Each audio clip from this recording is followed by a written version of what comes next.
From PolyCast, the official podcast of a Bolton Civilization site at bolton.net. Cut. Snippets of what did not make it into the final episode for episode 23. If you're playing the Clan of Embers, for example, you start at peace with the barbarians. So when the barbarians start going out and raiding all of the civilizations, you can join them in those raids. They'll never attack you. You don't have to worry about early defense, and you can go and follow those barbarian units around and attack the towns with them. If you're playing the Curiotates, you can only have 3 major cities, but these are huge super cities that can work a much larger plot yield than you can in a typical game. If you're playing the Khazad, your performance of all your cities is affected by how much gold you have in your treasury. The richer you are, the better and happier your cities are. So when you're playing that civilization, one of your key priorities is going to be keep making sure your treasury stays high, which you don't necessarily have to worry about when you play rest of them.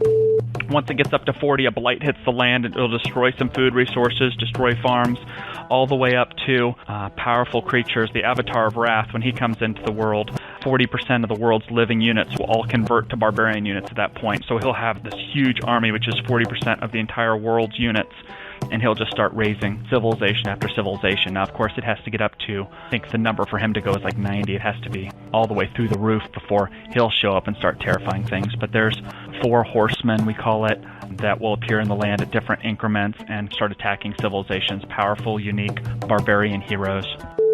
Little fun fact, in high school, Dan was known as the Avatar of Wrath. Was that because he had too many bean burritos in lunch cafeteria, or what's the story behind that? I don't know, I just made that up. I have no idea where this is coming from. Although that's interesting he said that, because I was about to ask, is this Avatar of Wrath based on anyone's avatar in the community? Nope, he's straight out of Fall from Heaven mythology. It served you well. Yeah. Nope, except for Christian strip poker, nothing. And I'm going to keep mentioning that in the various answers just so you can't cut that. Oh, don't worry. I'll make sure he doesn't.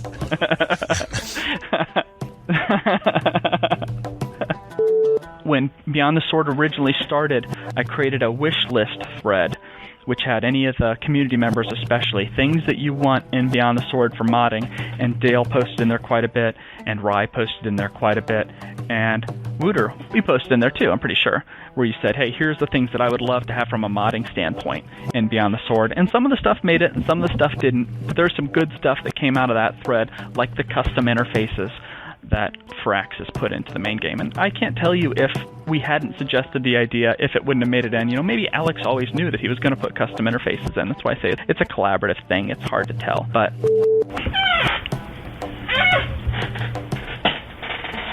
Who keeps creeping? I'm just curious.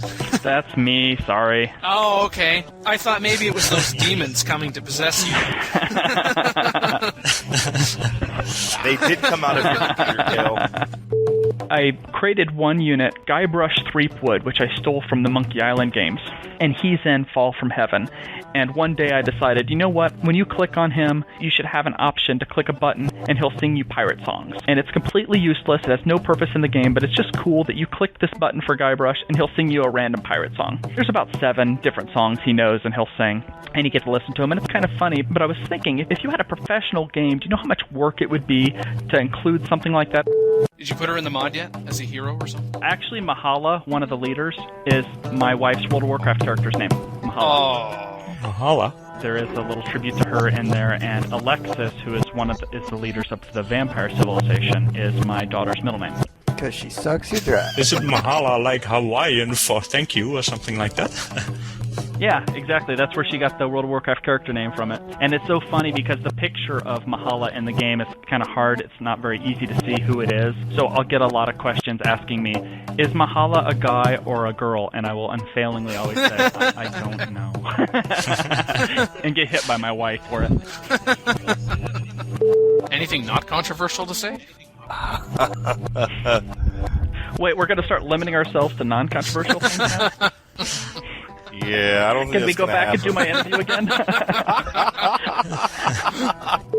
There was a supplementary question from Chef Locke, and nobody's actually taken him up on it. He talks about, what do you do with an Oasis? For me, the Oasis, I liked how it was used, say, in Civ 3 and before. It's been nerfed a little bit now.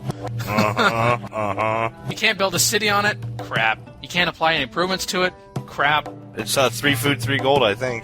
3 food and 2 commerce. Yeah, and 2 gold, and it goes up to 3 for financial. Yeah, there you go. I really consider that terrain a bonus only. If it's there, great. If it's not, well, such is life.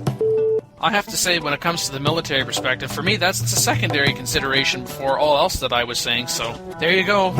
I guess this is why Derek builds mods and I run a fan site. Well, Alton isn't exactly the tiniest fan site either, so don't be so hard on yourself. Thanks, Tony. You're welcome.